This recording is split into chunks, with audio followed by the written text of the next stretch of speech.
if you want me to, otherwise I won't do it. Is it okay? So lesson, I want us to do the clever rabbit, okay?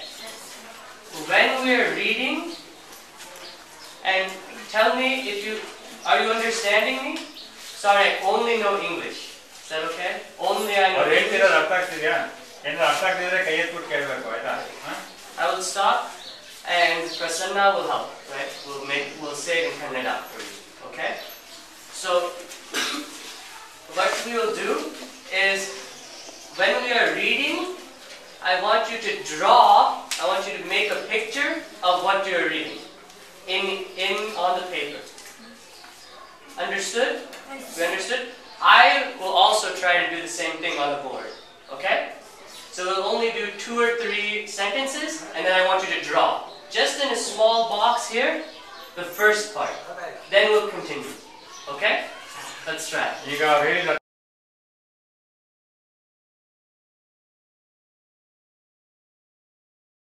Once I know you're going to edit it, I'll be a little more relaxed, So if there's anything that's a little bit, we'll edit it out. We'll show you whatever we create. We'll show you ahead of time and such, so that you can give it the approval and all that kind of stuff. So there should be no problems. If you're not comfortable with it, then we're not comfortable with it. So that's it. All right.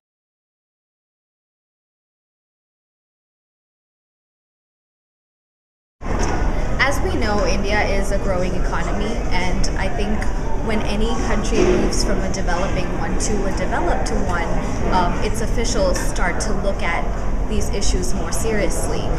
Education, health, medicine, everything, basically fine-tuning the structures. And when you have organizations like Akanksha and other nonprofits that have been doing work in education for so many years, you have like a ready-made thing to look at. You have something ready-made to derive from, to say this is where the bar is and this is where we need to be. And I think that's why that paired coupled with the fact that there are now very interested and educated and motivated individuals in politics thinking of education very seriously. If you start looking at issues from top, you will perpetually be doing this. You need to go down there. That's why you need to go down and ask the guy, why is it that the girls or the boys are going out into the open to ease themselves? And then the whole thing starts. First of all, do they really feel it is wrong? Do they feel a sense of shame? You have to look at it from there. As long as you think it's quite normal to go and do it there, you can build all the toilets in the world and they will do that.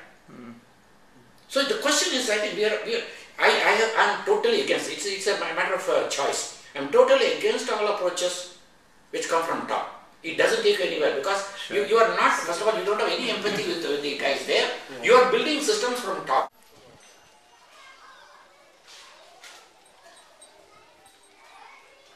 Education, particularly for the poorer sections of people, naturally means the education system, because they don't afford to go to private schools.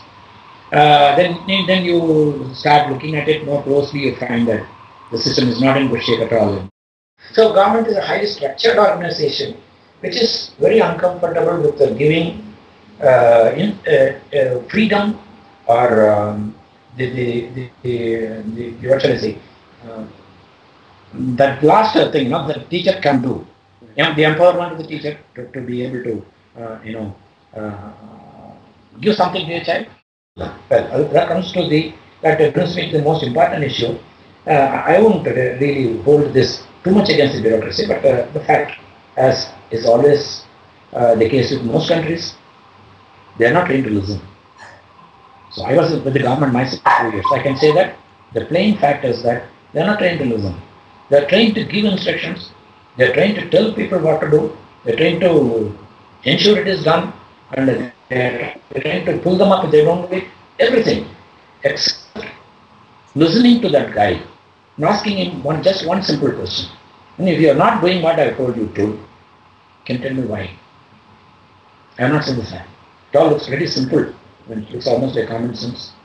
That's not the issue at all, because I have not seen any evidence of any of the people involved in this whole chain of command, bringing themselves down to the teacher or headmaster, ask him, what are your problems in running the school for the day? And if you ask that question and you prepare the budget based on that, and you release the funds based on that budget, I think schools will have nothing to complain. We see various organizations, the government, individuals looking at education so much more seriously than just 2 years ago.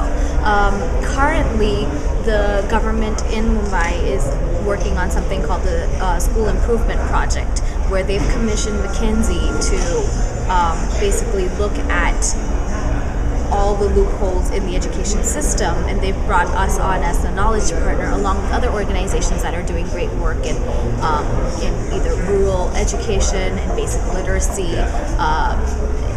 across the board. And something like that is unheard of. 10 years ago, nobody would have imagined that the government will also start looking at education so seriously, wanting to make an impact in teacher training. And the government has actually approached us to train their teachers, which is so positive because we want to engage with the government. We want to collaborate with them to create this impact. That this is being taken to mean that we should push towards privatization of the public education system. That's a very dangerous thing to do in a country like India. You see, the whole issue is that people seem to think that private schools are going to be the solution for all the ills of the education sector in the country. That is notwithstanding a very specific conclusion drawn by CIES report in 2009, that's also commanded by Government of India, accepted by Government of India, which says clearly the standard of education as measured by the learning level outcome. The difference between private schools and government schools is just 2% after allowing for socio-economic indicators. Before that it is 7%, and 7% is 2% if you allow for the socio-economic indicators. What are we trying to prove? And then in the same breath we are also saying we want private sector to come in and help in the improvement of the quality of education in the state sector. If private sector cannot bring about quality enhancement in their own sector, I just cannot understand how this is going to make any difference to government. Corporations in India have corporate social responsibility departments where you could compare them to corporate foundations here, except it's on a much smaller scale, as they're not separate entities, but they're structures within the main company. And they look to give to organizations. Either they start their own organizations, or they look to give to organizations that are doing great work in the fields that they're interested in. So 50% of the funds are internal in that sense, and 50% are from private partners. So we have the Michael and Susan Dell Foundation funding half of 2 of our schools. The Thermax Corporation, a Pune-based energy company, is funding a school as well. The Tech Mahindra Corporation is also funding 2 schools. So this is the model that we decided to go with to basically hedge the risks. If for some reason a partner decided to discontinue, we would still have 50% of our own funding to help to keep the school going.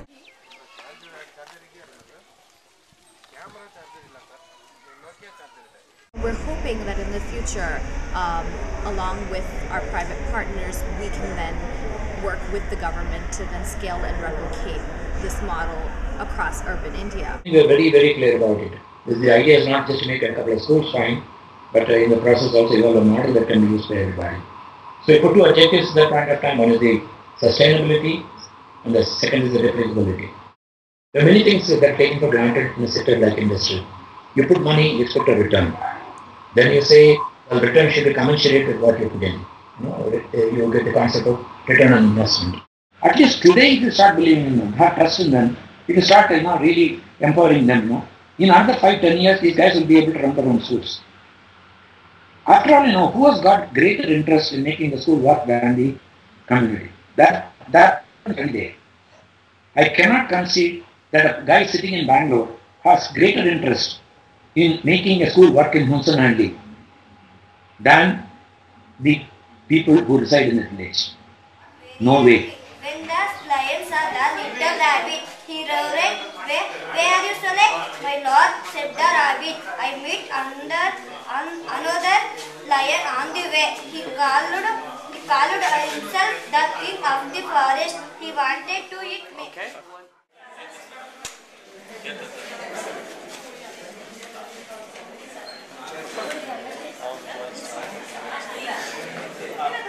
Some of them are giggling.